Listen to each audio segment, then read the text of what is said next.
Tell me the truth! I don't know anything. You are lying to me! Please stop. No! 3 years of beatings and abuse, until a Mafia boss walked through the door. What if the worst monster in your life was the man you married, and your only salvation was a ruthless criminal? For 3 agonizing years, Elise Winters bled in silence behind locked doors on the 40th floor of a penthouse, the whole city called paradise. Then a heavy knock echoed through the hallway on the worst night of her life. The man waiting wasn't the police. He was something considerably more dangerous, and he was about to become the only thing standing between her and the last beating she ever survived. Subscribe right now and drop your city in the comments, because what happens after that door breaks down is going to leave you speechless. Like, share, notifications on. You are not ready for this story. To the outside world, Elise and Marcus Bellwether were the quintessential Chicago power couple. Marcus was a charismatic real estate developer who routinely graced the covers of local business magazines, a man whose smile could disarm a boardroom and charm socialites at Drake Hotel charity galas. Elise, with her soft features and quiet elegance, was the perfect accessory on his arm. They lived in a sprawling $10 million penthouse in the Gold Coast neighborhood, overlooking the unforgiving icy waters of Lake Michigan. But the penthouse wasn't a home. It was a soundproofed vault. The abuse began 6 weeks after their lavish wedding in 2021. It started small: shattered wine glass, a vicious reprimand over a misplaced set of keys, a tightly gripped wrist that left faint yellowing bruises Elise had to cover with expensive silk blouses. Marcus was a master of psychological warfare. He isolated her meticulously, systematically cutting off her ties to her sister in Seattle and her former colleagues at the design firm where she used to work. By the end of their first year, Elise's world had shrunk to the cold marble floors and floor-to-ceiling windows of their apartment. By the second year, the violence escalated from outbursts to calculated beatings. Marcus was careful never to hit her in the face, where the country club wives might see, but her ribs, her back, and her thighs were a tragic canvas of his rage. When he shattered her collarbone in the winter of 2022, he drove her to Northwestern Memorial Hospital himself, his hand resting warmly on her knee in the waiting room. He told the attending physician that Elise had slipped on the icy marble steps of their foyer. The doctor nodded sympathetically, and Elise, terrified of the man holding her hand, corroborated the lie with dead, hollow eyes. The third year was when the true nightmare began. Driven by a secret Marcus was desperately trying to hide. The real estate market was shifting, but his lavish lifestyle wasn't. Behind the designer suits and the leased Aston Martin, Marcus Bellwether was drowning in debt. He had made catastrophic investments in a commercial district development in the South Loop, leveraging money he didn't have. When the banks finally cut him off, he turned to the shadows. He turned to the Moretti crime family. As the pressure mounted, Marcus's sanity frayed. He was drinking heavily, draining bottles of Macallan 25 by the hour, his paranoia reaching fever pitches. Elise became his punching bag, the sole outlet for his mounting terror. He installed cameras in the penthouse. He tracked the GPS on her phone. He monitored her heart rate through her smartwatch, accusing her of conspiring against him if it spiked while he was out. November 14th, 2023 was a Tuesday. The city was being lashed by an unseasonal, violent thunderstorm. Rain hammered against the reinforced glass of the penthouse like bullets. Elise was in the kitchen, her hands shaking as she poured a cup of tea, trying to brace herself. She knew the signs. Marcus's car had pulled into the private garage downstairs, and the concierge had called up to announce him. When the private elevator doors opened, Marcus didn't just walk out. He stormed out, bringing the smell of stale scotch, wet wool, and pure, unadulterated panic with him. His tie was undone, his eyes bloodshot and wild. "Where is it?" he screamed, his voice tearing through the quiet apartment. "Where is what, Marcus?" Elise whispered, stepping back, her spine hitting the cold granite of the kitchen island. The ledger, the encrypted drive I left in the safe, it's gone. He lunged across the room, his heavy hand connecting violently with her jaw. Elise hit the floor hard, her vision exploding into brilliant white stars. The teacup shattered, sending scalding water and jagged porcelain across the tiles. She tasted copper immediately. I don't know the combination to the safe. Marcus, you know I don't, she sobbed, curling into a protective ball. He didn't listen. The beating that followed was the worst she had ever endured. For 20 minutes, the penthouse echoed with the sickening thuds of his boots and her muffled screams. He was punishing her, but he was also terrified, acting out the violence he knew was coming for him. Her ribs cracked, her vision blurred. As she lay bleeding on the white marble floor, staring at the flashing lightning outside the window, Elise closed her eyes and finally prayed for death. She was ready. 3 years of hell was enough, but death didn't come. Instead, there was a sound so deeply out of place that it made Marcus freeze mid-strike. Knock, knock, knock. Heavy, rhythmic, and demanding. Someone was at the front door. No one knocked on the door of the penthouse. Visitors were vetted by the lobby concierge, screened by security, and brought up via the private elevator. The stairwell doors were magnetically locked. For someone to be standing in their hallway, they would have had to bypass 3 layers of state-of-the-art security without setting off a single alarm. Marcus turned pale. The rage in his eyes instantly dissolved into absolute, paralyzing dread. He backed away from Elise's broken body, his chest heaving, his hands suddenly trembling. Knock, knock, knock. Marcus. A voice called from the other side of the heavy oak door. It was a smooth, calm baritone carrying a distinct East Coast cadence. "We know you're in there, Marcus. You missed our meeting at the harbor. That was very rude." Marcus stumbled backward, nearly tripping over the shattered porcelain on the floor. "No," he whimpered. No, not yet. I have until Friday." He scrambled to the console table, pulling open a drawer and withdrawing a sleek black 9mm handgun.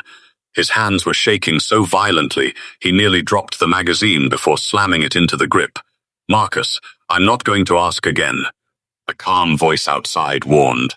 "Open the door, or my associates will remove it from its hinges. It's a beautiful door. Custom mahogany, right? It would be a shame." Marcus pointed the gun at the door, but he didn't shoot. He was paralyzed. Then came a deafening crack. The reinforced deadbolt didn't just break. The entire wooden frame splintered inward with explosive force as a massive, broad-shouldered man kicked it open. The heavy mahogany door slammed against the interior wall, leaving a dent in the drywall. 3 men stepped into the penthouse.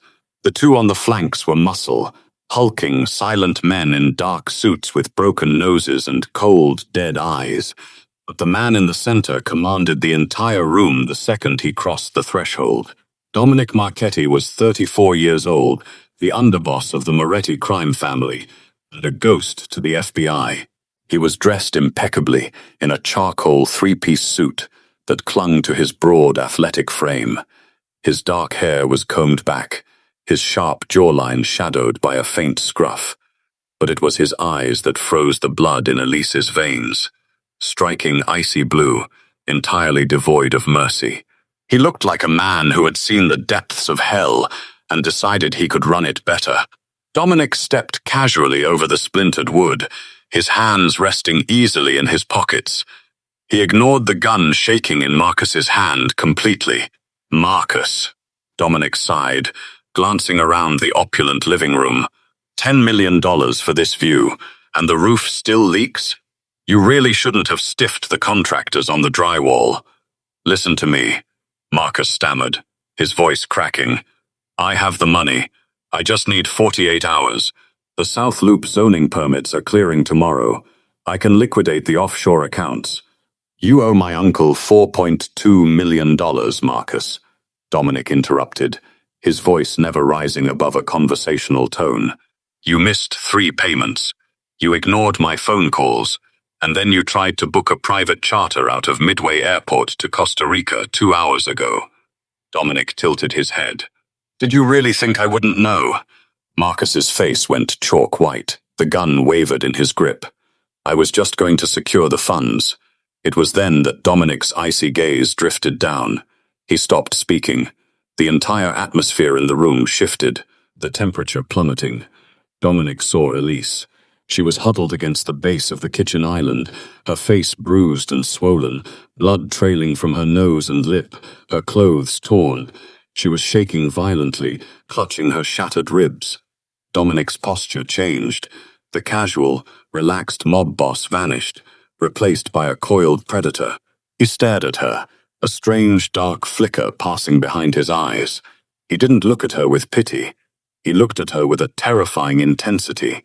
"Who did this?" Dominic asked. The question was spoken so quietly, it was almost a whisper, yet it echoed louder than Marcus's shouting. That has nothing to do with this," Marcus stammered, misreading the room entirely. He lowered the gun slightly, desperate to bargain. "Dominic, please. The debt. Take the penthouse. Take the cars in the garage. I'll sign over the deeds right now." Dominic didn't look at Marcus. He took slow, deliberate steps across the room until he was standing just a few feet away from Elise. The two massive enforcers at the door shifted, their hands resting on the grips of their holstered weapons, eyes locked on Marcus. "I asked," Dominic repeated, his voice dropping an octave. "Who did this to her?" Marcus swallowed hard, the panic making him reckless. "She's my wife. She fell. It's none of your business. Dominic, please listen to my offer. The house? The house is already ours, Marcus," Dominic said coldly. "We put the lien on it this morning. The cars are impounded. Your bank accounts were frozen by my people at noon. You have nothing. You are nothing." Marcus fell to his knees, dropping the gun. It clattered against the hardwood floor. He was sobbing now, a pathetic, sniveling mess. The monster who had tormented Elise for 3 years was reduced to a crying child. "Please," Marcus begged, crawling forward on his hands and knees. "I'll do anything. I'll work for you. I have connections at City Hall. I have her." Elise's heart stopped. She stared at her husband in absolute disbelief. Marcus pointed a trembling finger at Elise, his eyes wide with manic desperation. "Take her. You like her. She's yours. Use her to pay off the interest. Rent her out. Do whatever you want with her. Just let me walk away." A heavy, suffocating silence descended on the penthouse. The only sound was the rain lashing against the glass. One of Dominic's enforcers, a man named Enzo, let out a low, disgusted breath, his hand tightening on his weapon. Even hardened killers had a code. Dominic didn't blink. He slowly turned his head to look at Marcus, who was kneeling in a puddle of spilled tea and rainwater. For a long moment, Dominic just stared at the pathetic creature on the floor. Then Dominic reached into the inside pocket of his suit jacket. Marcus flinched, waiting for the bullet. Instead, Dominic pulled out a pristine white linen handkerchief. He crouched down, his expensive leather shoes resting on the blood-stained tiles. He ignored Marcus completely, bringing himself down to Elise's eye level. Up close, Elise could smell him. Cedar, rain, and gunpowder. He didn't touch her. He simply held out the handkerchief. His icy blue eyes met her terrified brown ones. 3 years ago, Elise. Dominic spoke directly to her, his voice astonishingly gentle. "I sat in the back row of a cathedral and watched you marry a man I knew was a parasite. I wondered how long it would take for the golden cage to rust." Elise gasped, the pain in her ribs forgotten as shock washed over her. He knew her name. He was at her wedding. "Take the handkerchief, Elise," Dominic murmured. "Wipe your face. Because the woman who walks out of this penthouse with me tonight is not a victim. She is going to be the reason this city burns." Elise's trembling hand reached out, her bruised fingers brushing against the crisp white linen of Dominic's handkerchief. It felt absurdly soft against the harsh reality of her bloodied skin. As she pressed it to her split lip, the scent of cedar and rain enveloped her. grounding her chaotic thoughts. Dominic's icy blue eyes held hers, unflinching and devoid of the pity she had come to loathe in the rare glances of strangers. He didn't see a broken thing. He saw someone who had survived. "How do you know my name?" Elise whispered, her voice rasping in the quiet of the shattered penthouse. "Arthur Winters was a good man," Dominic said softly, the mention of her maiden name sending a jolt through her spine. "Your father was one of the few honest judges in Cook County. When my grandfather was facing a rigged indictment orchestrated by a corrupt district attorney 10 years ago, your father threw the case out. He didn't take a bribe. He just looked at the law and did what was right, knowing it would cost him his political career." Dominic paused, his jaw tightening. "The Marchetti family does not forget a debt, and we do not forgive a betrayal." Behind them, Marcus was still on his knees in the puddle of rainwater, his pathetic sobs echoing off the high ceilings. He looked between Dominic and Elise, realization slowly dawning on his terror-stricken face. "You," Marcus stammered, wiping snot from his nose with the back of his trembling hand. "You planned this. You trapped me. The zoning permits, the union strikes on the South Loop project. That was you. You orchestrated my bankruptcy." Dominic stood up slowly, the fluid grace of a predator returning to its full height. He turned to face Marcus, the brief warmth he had shown Elise vanishing instantly. "I merely accelerated the inevitable, Marcus," Dominic stated, buttoning his suit jacket. "You are a greedy, incompetent fool. You borrowed money you couldn't launder, invested in properties you couldn't develop, and tried to pay off my uncle with empty promises. But that is just business. I deal with idiots every day." Dominic took a slow, deliberate step toward the kneeling man. "What makes you special, Marcus, is that you are a coward.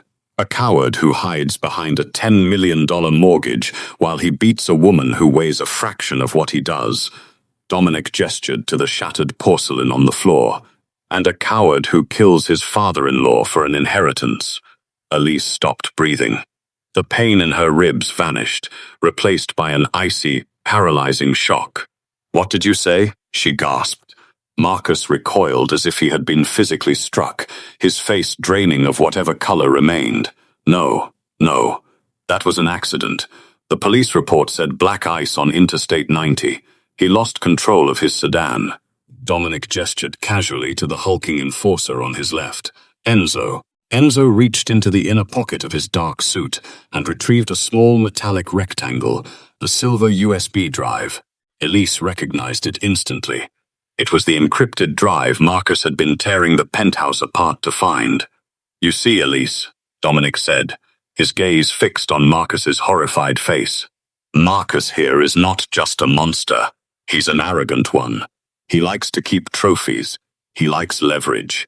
When my men quietly cracked the safe in your study this morning, while Marcus was out trying to beg for a loan, we expected to find our missing ledger. We found it, but we also found audio recordings. Bank transfers to a mechanic in Skokie who specialized in cutting brake lines. Emails detailing how to funnel Arthur Winters' life insurance and estate directly into a failing real estate holding company. The room spun. Elise gripped the edge of the granite kitchen island, pulling herself up. Her legs shook, but a sudden, violent surge of adrenaline coursed through her veins. 3 years ago, she had lost her father in a tragic winter crash. It was the grief that had driven her into Marcus's arms, seeking the protection and comfort he had so flawlessly faked. He had played the grieving, supportive fiancé perfectly. He hadn't just caged her. He had slaughtered the only family she had left to build the cage. "Elise, sweetie, please," Marcus begged, his voice high-pitched and hysterical as he crawled toward her, ignoring the mobsters in the room. "He's lying. He's a criminal, a murderer. You can't listen to him. I love you. I did everything for us." Before Marcus could reach her, Dominic moved. It was terrifyingly fast. Dominic's heavy leather shoe slammed into Marcus's chest, sending the developer sprawling backward onto the hard marble floor. Marcus gasped for air, clutching his sternum. Dominic stepped over him, his foot coming to rest heavily on Marcus's throat, pinning him to the ground. "Do not speak to her," Dominic commanded, his voice a low, lethal growl. "Do not look at her. You lost the right to speak her name the first time you laid a hand on her." Dominic looked over his shoulder at Elise. "The drive has everything, Elise. The financial fraud, the embezzlement, and the undeniable proof of your father's murder. Tomorrow morning, a courier will deliver copies to the FBI, the IRS, and the Chicago Police Department. But before the law gets to him," Dominic's voice dropped, steady and deliberate, "I need to know what you want me to do with him tonight." Marcus whimpered beneath Dominic's boot, his eyes rolling back in terror. Elise stared down at the man who had been her husband, her jailer, her torturer. She saw the blood on her own hands. She felt the sharp, agonizing pain in her shattered ribs. She remembered the nights locked in the closet, the gaslighting, the psychological torment that had stripped away her identity until she was nothing but a ghost haunting her own life. She looked at Dominic, a ruthless, dangerous man who stood in her living room like a dark, avenging angel. "I want him to lose everything," Elise said, her voice surprisingly steady, ringing clear over the sound of the storm outside. "I want him to be stripped of his wealth, his reputation, and his freedom. But I don't want him dead, Mr. Marchetti. Death is a release. I want him to spend the rest of his miserable life in a concrete box, looking over his shoulder, knowing that the man who put him there is untouchable. I want him to live in fear, exactly like I did." A slow, dark smile spread across Dominic's face. It was a terrifying, beautiful expression. He removed his foot from Marcus's throat. "Enzo, Leo," Dominic said smoothly, "take the garbage out. Bring him to the warehouse by the docks. Make sure he understands exactly who he belongs to before we hand him over to the federal authorities on Monday." He paused, glancing back at Marcus with something close to boredom. "Oh, and Enzo, break his hands. Both of them. Clumsy people shouldn't handle real estate." "No. Dominic, please." "Elise," Marcus screamed, as the two massive enforcers hauled him off the floor by his armpits. He thrashed and kicked, but he was nothing against their brute strength. They dragged him toward the splintered doorway, his expensive shoes scuffing the marble, his screams echoing down the private hallway, until the elevator doors closed, cutting off his cries abruptly. The penthouse was suddenly deafeningly quiet. Dominic turned back to Elise. He didn't rush her. He didn't invade her space. He simply extended a hand. "Come with me, Elise," he said gently. "There is a car waiting downstairs, and a private doctor at my estate who won't ask questions. Your time in the dark is over." Elise looked at his outstretched hand. It was the hand of a criminal, a man who commanded violence with a simple nod. But as she placed her bruised, trembling fingers into his warm, calloused palm, Elise knew one undeniable truth. She had spent 3 years trusting the hand of a respectable man, and it had nearly killed her. The car ride to Dominic's estate passed in a blur of pain medication and shock, Elise drifting in and out of consciousness against the leather seat, while Dominic sat across from her, silent, watchful, his phone occasionally buzzing with updates he answered in clipped, low tones she couldn't fully pass. The estate itself sat on a bluff overlooking the lake, sprawling and quiet in a way the penthouse never had been despite its size. Dr. Miriam Castellano was already waiting when they arrived, her private medical suite prepared with the specific discretion of someone who had done this kind of work before. No questions asked, no records kept beyond what Elise herself consented to. 2 fractured ribs, a hairline fracture along her cheekbone that had gone undetected in the chaos, contusions across nearly every visible inch of skin. Miriam worked with careful, gentle hands, documenting everything with the specific clinical precision Elise recognized from the rare, honest doctors who'd treated her injuries over the years, without ever once being permitted to ask the obvious questions. "You're safe here," Miriam said quietly, wrapping a fresh bandage around Elise's ribs. "Whatever you need, you'll have it." Dominic was very specific about that. Elise studied the woman's face, searching for the same performed sympathy she'd grown to distrust from every doctor Marcus had ever paraded her in front of. She found only genuine care. "Why is he doing this?" Elise asked, her voice still raw. "I don't understand. He said something about my father, a debt. But this feels like—" She stopped, unable to finish the thought. Miriam's hands paused briefly. "That's not really my story to tell, but I've worked for the Marchetti family for 11 years. I've seen Dominic order things that would make your blood run cold." She met Elise's eyes. "I've never once seen him look at anyone the way he looked at you tonight." The following days passed in a careful, deliberate rhythm Elise hadn't experienced in 3 years, waking without fear, eating without calculating the specific mood she needed to perform at the table, sleeping through entire nights without the particular hypervigilance that had kept her half-conscious for so long. She'd forgotten what real rest felt like. Dominic visited daily, brief conversations that never once pushed past what she was ready to discuss. He brought updates on Marcus's case as the evidentiary drive worked its way through federal channels, the story breaking across every Chicago news outlet within a week.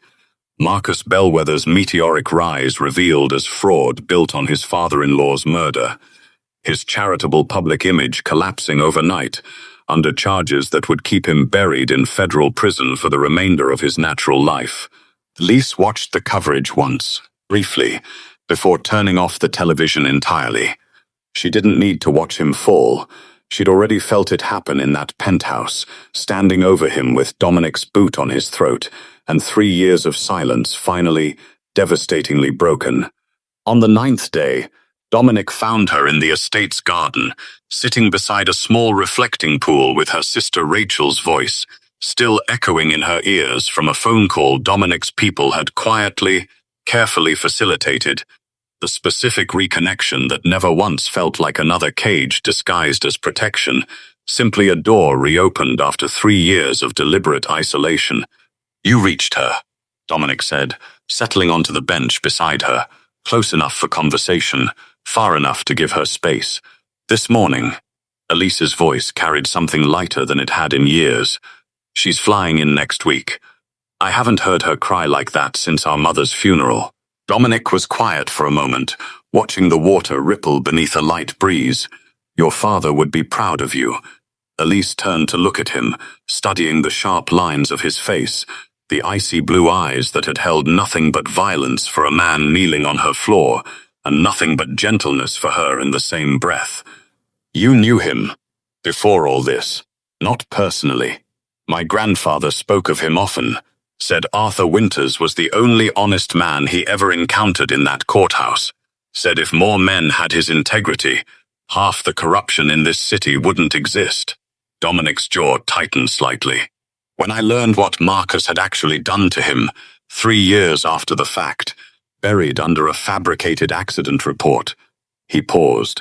"I understood I owed your father a debt I could never fully repay. Making sure his daughter survived what came after felt like the only version of repayment that mattered." Elise studied him for a long moment. "Is that all this is? A debt?" Dominic's eyes met hers directly, something unguarded crossing his expression for the first time since she'd known him. "It started that way," he said honestly. "I won't pretend it didn't." But she sat in silence for a moment, watching the water, understanding without needing him to finish the sentence that, whatever this had started as, it had become something else entirely, somewhere in the space of 9 careful, deliberate days. Marcus's federal trial began 3 months later, the courtroom packed with reporters who had once profiled him as Chicago's brightest young developer, now watching that same charisma crumble under the weight of evidence that left no room for spin or deflection. The prosecution's case, built entirely from the drive Dominic's people had recovered, was airtight.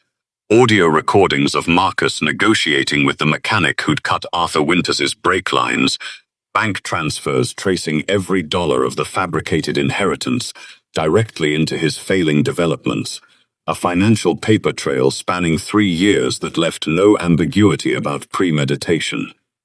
Elise testified on the 4th day. She sat in the witness box in a simple navy dress, her voice steady. Her account of 3 years of escalating abuse, delivered with the specific clinical precision she'd learned from watching Dr. Castellano document injuries with unflinching honesty. She didn't perform grief for the jury. She didn't need to. The facts alone were devastating enough. Marcus's own defense attorney barely mounted a fight by the trial's second week. The evidence too comprehensive, too damning. The specific horror of a man who'd orchestrated his father-in-law's murder to fund a marriage built entirely on financial extraction, leaving jurors visibly shaken during closing arguments. The verdict came down on a Tuesday, exactly like the night everything had detonated 3 months earlier. Guilty on all counts: federal fraud, embezzlement, conspiracy to commit murder, and 3 years of documented domestic abuse charges. The state prosecutor had added, once Elise's medical records from Dr. Castellano and her original hospital visits were formally entered as evidence. Marcus received consecutive life sentences, the specific mathematical certainty that he would die in federal custody landing in the courtroom with a weight that finally, permanently closed the chapter of Elise's life that had nearly ended hers. She didn't attend his sentencing. She'd said everything she needed to say that November night, standing over him with Dominic's boot on his throat, and she understood with complete clarity that watching him receive his sentence would give him one final audience he didn't deserve. Instead, she spent that Tuesday afternoon at her father's grave for the first time since learning the full truth of his death. The headstone read exactly what it always had: Arthur Winter's beloved father, honest to the end. But the words carried entirely different weight now, the specific knowledge that his integrity had rippled forward across a decade to save the daughter he'd left behind, even after death had tried to silence him completely. Elise knelt beside the grave, her fingers tracing the carved letters of his name. You saved someone's family without ever knowing it would come back to save mine, she said quietly, the November wind carrying her words across the empty cemetery. I hope you know that. I hope you always knew exactly who you were. She stayed there for nearly an hour, the specific grief that had been complicated by 3 years of manufactured devotion finally settling into something clean and uncomplicated. Genuine loss, genuine love, genuine pride in a father whose honesty had outlived even his own murder. When she finally rose, brushing frost from her knees, she found Dominic waiting a respectful distance away near the cemetery gates. He hadn't approached. He hadn't intruded on a moment that belonged entirely to her and her father. He'd simply been present, exactly as he'd promised weeks earlier, when their relationship had shifted from debt to something neither of them had rushed to define.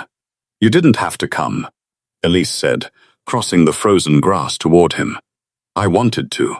Dominic's voice carried none of the calculated coldness from that November night, replaced by something steadier, something that had grown across months of careful, deliberate patience neither of them had anticipated when a debt of honor first walked through a splintered penthouse door. I know today mattered. I didn't want you to be alone with it if you didn't have to be. Elise studied him for a long moment, a specific transformation she'd witnessed over 4 months settling into full clarity. The ruthless underboss who commanded violence with a single nod, and the man who'd waited patiently outside a cemetery gate rather than intrude on grief that belonged to someone else. I'm not the same woman who used to live in that penthouse, she said quietly. I know. I don't know exactly who I am yet. I'm still figuring that out. I know that too. Dominic's expression carried genuine patience, none of the transactional certainty that had defined their first devastating encounter. I'm not asking you to know. I'm just asking if I can be there while you figure it out. Elise's small, genuine smile broke through the cold November air, the first expression of real warmth she'd allowed herself in longer than she could accurately measure. Her design career had restarted quietly over the past 2 months, small commissions at first, then larger projects as word spread that the woman behind them carried a specific, hard-won eye for spaces that felt genuinely safe rather than simply expensive. Rachel had moved back from Seattle permanently, taking an apartment 3 blocks from Elise's new condo, modest, entirely her own, purchased with money that had nothing to do with Marcus or Dominic or anyone else's debt but her own rebuilding career. Dominic never once pushed his presence into spaces she hadn't invited him into. He simply remained, consistent and patient, exactly as he'd promised in her father's garden weeks after that first devastating night. Present, but never intruding, waiting exactly where he said he'd be every single time she turned to look for him. Standing at her father's grave that November afternoon, 4 months removed from the night a Mafia boss kicked down her penthouse door, Elise understood with complete clarity that her rescue had never really been about the violence of that single night. It had been about a debt of honor that outlived death itself, about a father's integrity rippling forward across a decade to save the daughter he'd left behind, and about a dangerous man's patient, unhurried commitment to standing beside her exactly as long as it took for her to remember who she'd been before 3 years of calculated cruelty had tried to erase her entirely. She reached for Dominic's hand, the same hand she'd trusted that terrifying November night when trusting anyone had felt impossible. This time, there was no fear in the gesture at all, just the quiet, steady certainty of a woman who had finally, completely found her way back to herself. If this story kept you holding your breath from that first knock on the door to this final quiet moment, if it reminded you that justice sometimes wears the face you least expect, subscribe right now because we are not finished. Share this with someone who needs it today. Like this video, drop your city below.